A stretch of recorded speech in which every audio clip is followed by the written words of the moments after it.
And Pete Carroll looks tremendous in cultivating Geno Smith and everything else he's done. Jody looks like an absolute genius. Like, she did this 100% right. And it's easy to say that now. Yep. Right? Oh, yeah, of course she got it right. Well, at the time. Well, you were doing the show every day at that time. It was, I think. What was the consensus and feel? The consensus was choose Russ, not Pete. Right, because that's conventional wisdom.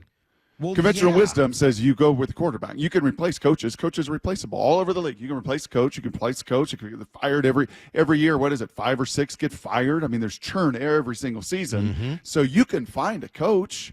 Look at coming into this season. Look what Aaron Rodgers. Look what he's turned his head coach into with no experience. Right, as long as you have the quarterback, that's conventional wisdom.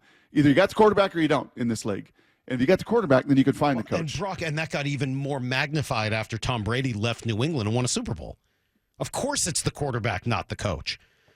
Well, she went the other way. She looked at this situation. She took in all of the information, and she went the other way. Here's Pete. Now, this is beforehand. This is in December of last year. No, this is, December of last year, talking about how Jody does it. She's really on it, and she's strong, and she's got an opinion, and she's clear about what she wants, and she has a real feeling about the organization and the fans and the community that surrounds our team, and how she wants that to go and how she wants our relationships to be handled. She's really clear about that, and so she just is not one to involve with the media. No, so we don't know a lot about her and how she operates behind the scenes, so we have to kind of rely on what Pete translates for us. But based on what I'm seeing, I think you might be right. Well, like her brother, they're both incredibly private.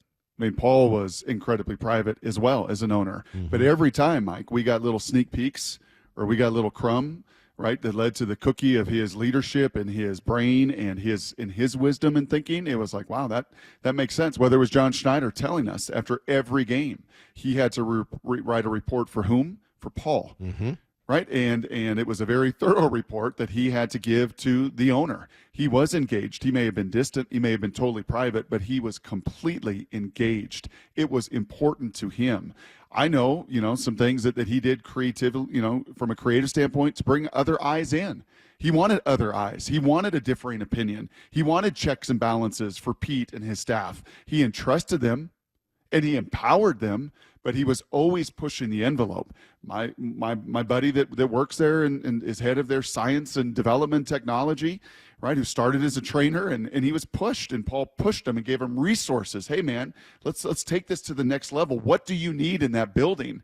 Right, in that building, it's not a conventional NFL facility, Mike. The amount of space that their science team and their research team and their sleep habits and their nutrition, all of it, it's off the charts. Mm-hmm. And that points back to Paul. And then ultimately from Paul, it points to Jody, who's taken it over and run with it. And as you said, made a unconventional decision. Yeah, it definitely went against what most NFL people said she should do and what a lot of people predicted she would do. Old versus in his prime, quarterback versus coach, right? Tangible skill set you can see on the field versus soft skills that are hard to really evaluate and quantify, right? And yet she went with Pete. Now, she didn't just go with Pete, I think. I don't think she was just like, yep, Pete, see you later, and I'm going to back out of this. No, Pete made it pretty clear she went a little farther than that. Yes. Jody was incredibly tuned in. You guys have heard me talk before, but I'm going to say it again because it just happened all over again through this process. She supported us, challenged us. It demanded that we were sure what we were doing, and we could account for all of the thoughts and the background and all of the work that we needed to do to put this together.